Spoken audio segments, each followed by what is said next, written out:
All right, we are back here on the podcast, getting you ready for the NFL draft on Thursday, first round, and the rest coming the following days. Joining me today to break down some of the top prospects in this class, Bill Bender from the Sporting News, great friend of the podcast. Bill, welcome back. How are you? Hey, Mike, I'm doing well. Thanks for having me on.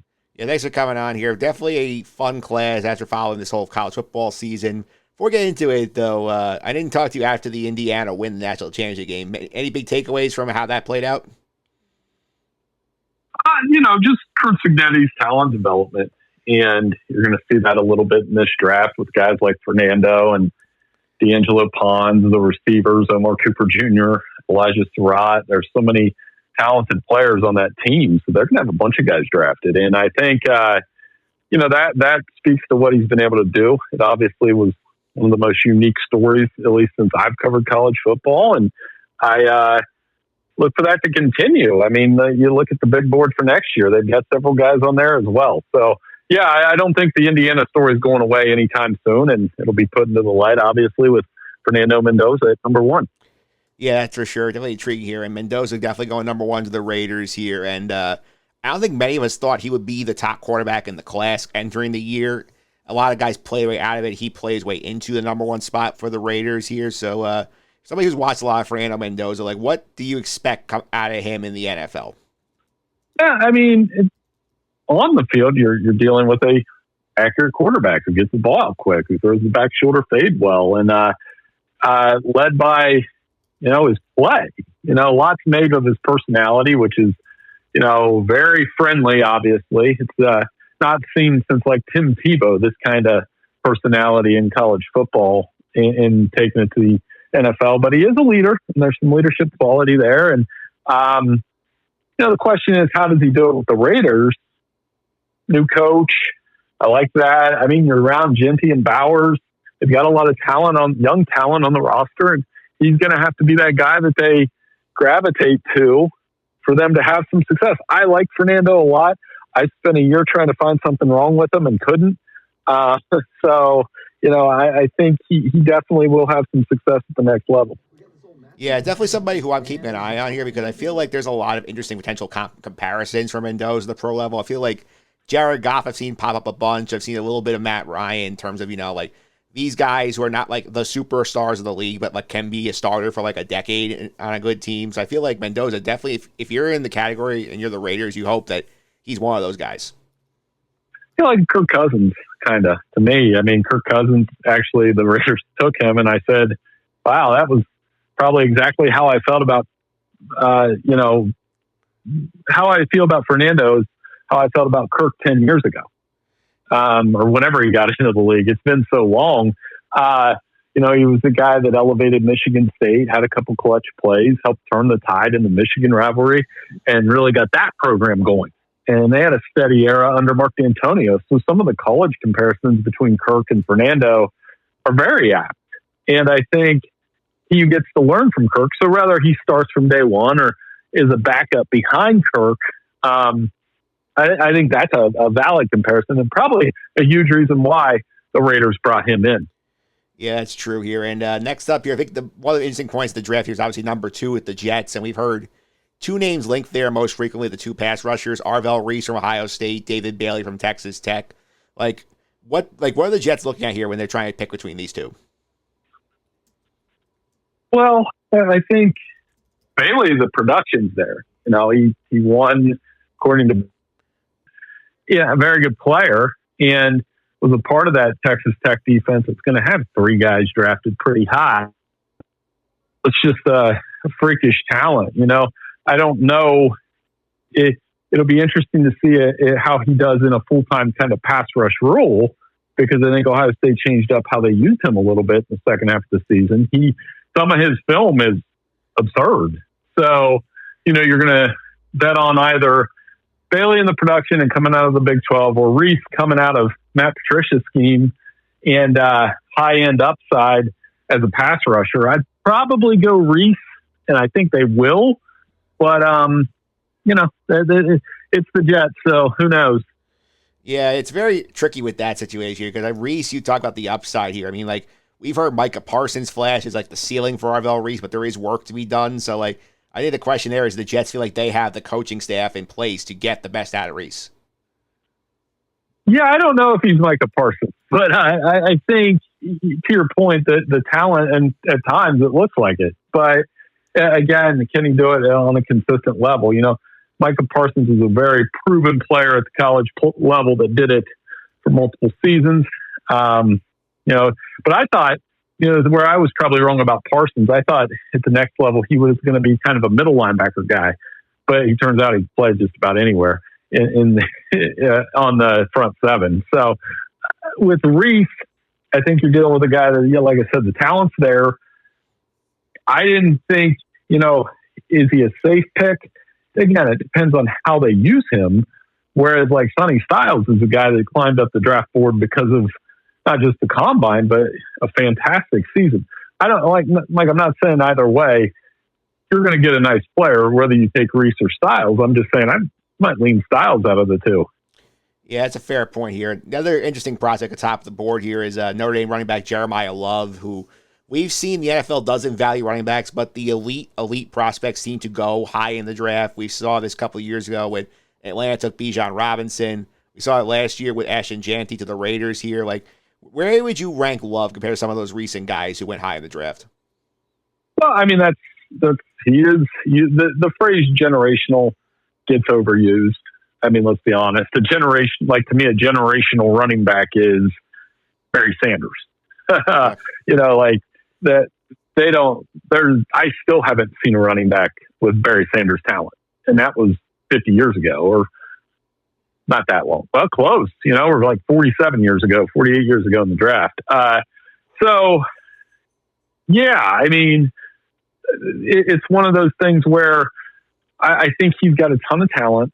I think Bijan Robinson, is he that? Maybe. Is he Ashton Jeanty? Yes. I think he is that kind of talent. The burst, the 10-yard runs, those kind of things. So certainly a player that is worth a top 10 pick. The thing you're risking, though, is, like Saquon Barkley had big numbers when he went to the Eagles. With the Giants, it's a little bit different because, I mean, the Eagles were a Super Bowl team. The Giants were not quite that. And the same thing, not to bring up Barry Sanders again, it was 38 years ago, by the way, not 48, but he elevated the Lions, but the Lions were never quite a Super Bowl caliber team.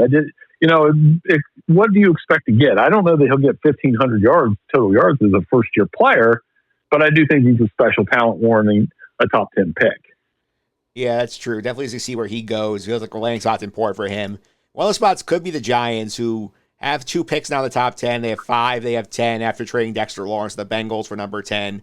We've heard them linked to Love. We've heard them linked to Sonny Styles. They're linked to Caleb Downs, a bunch of the receivers. Like, what do you think like the good options are for the Giants here at those 2 spots? I mean, all of those guys are good options, and they're going to get 2 of them. Yeah. I think Caleb Downs to the Giants feels about right now. John Harbaugh likes safeties. You had Kyle Hamilton in Baltimore. Kyle Hamilton was a guy that really took that defense to the next level. I think Caleb Downs, we wrote at Sporting News, is the ultimate safe pick in this draft. There's not a safer first-round pick to me. I think you're getting 10 years of production, multiple Pro Bowls, probably an all-pro player at some point, and low risk. I mean, he's an all-ball guy. So I think he's one of the safest picks, and then it's just a matter of they're going to take the other Buckeye, Sonny, who, again, no risk off the field. Unbelievable. I mean, he lives in my hometown right now. So he's from Pickerington. He all-ball, total freak.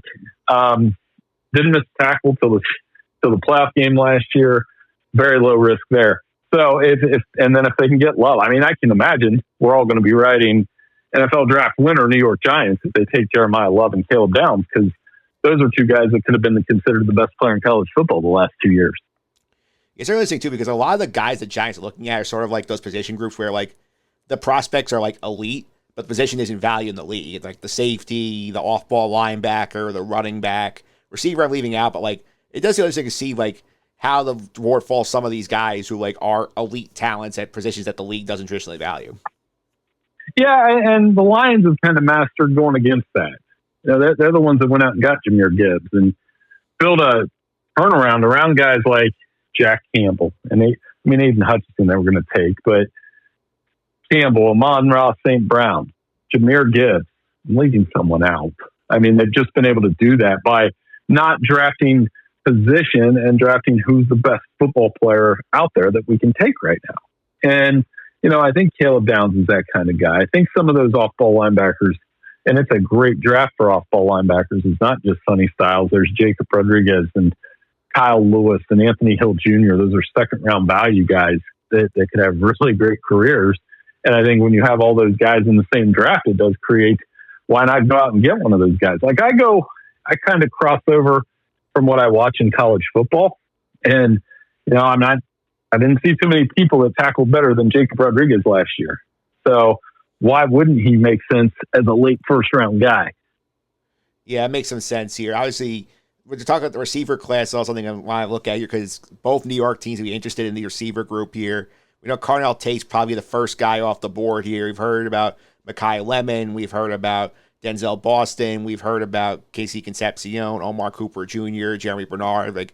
It feels like obviously none of them are going to be in the hype level of like Jeremiah Smith next year because it might be in contention to be one of the top 3 players off the board. But tell me about this receiver class, like some of the different guys who could help out like an NFL team.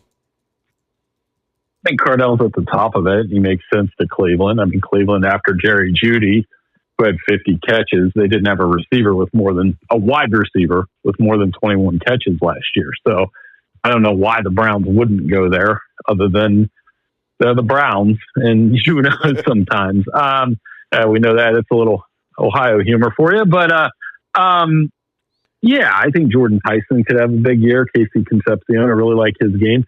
Mekhi Lemon's really good at contested catches. And I always look at that when I look at players going into the next level because there are so many contested catches if you're trying to throw the ball down the field, and you want a guy that can do that. I think Mekhi Lemon could have that. Jacoby Lane, teammate, probably didn't get much pub at all, but he's another guy that can play. So there are plenty of highly talented receivers in this draft.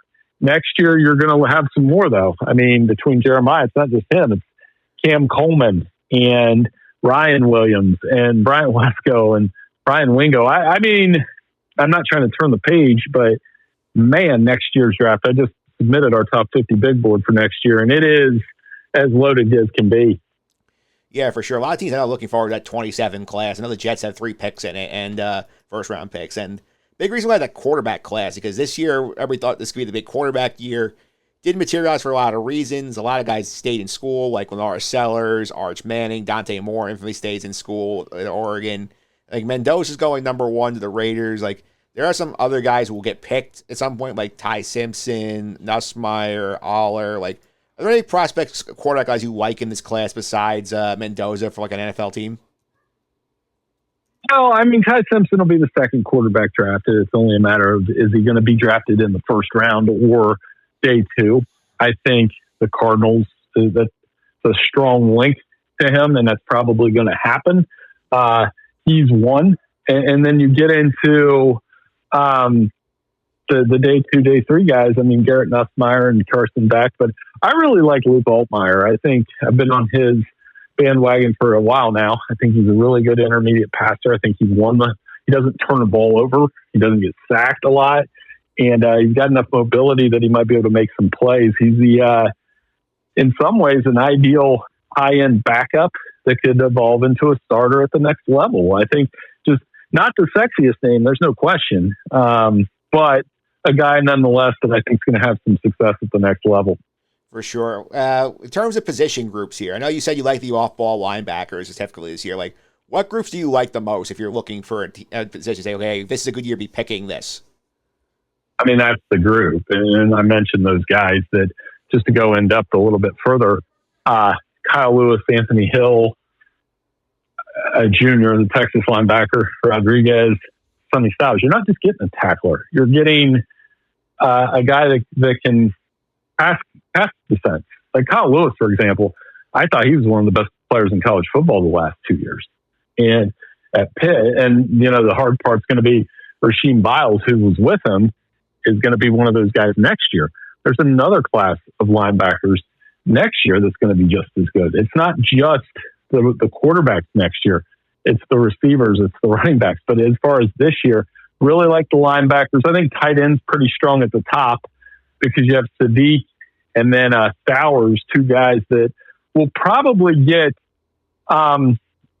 first round billing based on the combine. And then if you look at last year, Fannin and Loveland and Warren were good. And I think teams are going to want guys like that. Those two fill that. And you could even get a sleeper like a Tanner Koziel later, who was a pass catching machine at Ball State and Houston. So there is some depth at the tight end position again. And, those are two position groups that kind of stood out as I was breaking down the draft. Yeah, for sure. Let's go the other way here. Like, if you're, besides quarterback, is there a group here that, like, if you really need a guy, like, you're not thrilled with your options this year? Well, I think offensive tackle will be pretty good next year, too. You're looking at a class that includes Trevor Lauk, Jordan Seaton, Caden Green, Austin Saraveld, Carter Smith. Carter Smith would have been a first rounder had he come out from Indiana, been yet another Indiana guy taken in the first round. So there are a lot of tackles. There is not a lot of interior offensive linemen in that top 50 next year. So, but sometimes there isn't anyway. But that's a position group that kind of stands out next year, that if you like a guard or a center, maybe you grab them this year, because like a Logan Jones, a Jennings Dunker who could play guard or tackle.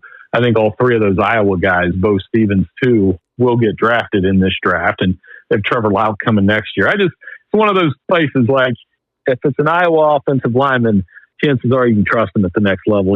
Kirk Ferentz does a fantastic job developing those guys. Yeah, I do feel like on the defensive side, I feel like the edge rusher group and the corner group feels like top heavy. Am I wrong on that? No, you're not. And I think, corner next year as well. You're going to have Leonard Moore and a couple others, but Mansour, obviously, Delane, really good corner, really safe pick at that position, but there isn't a ton of huge names, at least first round names behind him. And what you said, edge rusher. Yeah. For sure. Bain, Messidor, Bailey, and Reese have gotten a ton of attention.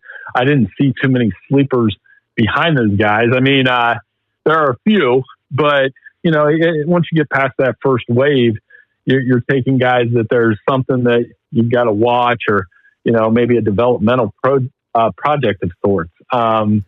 Safety as well. There are a few interesting sleepers later at safety, like Jacoby Thomas from Miami, who's going to have to get better in deep coverage, and then Michael Taffey, the Texas safety, who was just an amazing player for a couple years and a team captain and a leader for the Longhorns.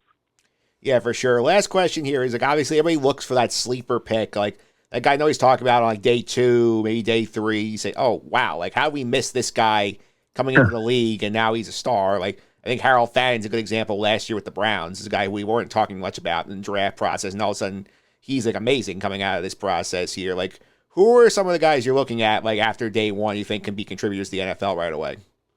Yeah, I mentioned Thomas. So it's funny you mentioned that. Like, I do that sleepers article every year for Sporting News, and Fannin and RJ Harvey were a couple guys I hit on. But there were some names that were total misses. I went back and looked. I'm not going to pretend like I was 13 at 13 or anything on that. But, I mentioned Altmaier. I talked about Koziel and Jacoby Thomas. And I think, a running back that, if you just pay attention to production and how he runs after contact, I think Katron Allen could be interesting. He's not a sleeper in the sense we know who he is. We watched him play a lot of football at Penn State and those kind of things. And then as far as the day 3 quarterback we didn't really hit, Cole Payton has got some attention. North Dakota State guy, dual threat, a little bit different than Trey Lance and Wentz and Easton Stick. The skill set's there. And then you were talking about the Jets earlier. If they pass on quarterback early, a guy like Cole Payton is a guy they could turn to later. Yeah. I think he's somebody interesting here. I think one guy I'm watching in terms of the group, I think, like, you mentioned that production angle in terms of, like, where college production is not getting value enough here. I feel like Jeremy Bernard in Alabama, I think, as a receiver, somebody could be interesting on day 2. Mm-hmm. Oh, for sure. I like his game a lot. A lot of those receivers are bunched together, but he's a guy that definitely had a productive career. Middle of the field type guy, good route runner, and played in 2 systems. Well, not 2 systems, played at 2 schools, Washington and Alabama, and had some success with Kalen DeBoer at both places. So at least saw competition from 2 different conferences, and I think he could have a successful NFL career. Absolutely, Bill. Thanks for all the time. Really appreciate it. If you want to follow on social media and keep up with your NFL draft and college football coverage, how can I do that? Yeah, I'm at sportingnews.com, and we will have plenty of it right in the middle of it now. And just tons of content coming from us, sleeper steals, next year's draft, next year's big board, live coverage. We'll have it all over there at Sporting News. It's good to catch up with you again. I thought I guess we didn't talk after the Indiana game, but anytime you want to reach out, please do. Absolutely, Bill. Thanks for all the time. Really appreciate it. Should be an interesting draft for sure. Hey, thank you.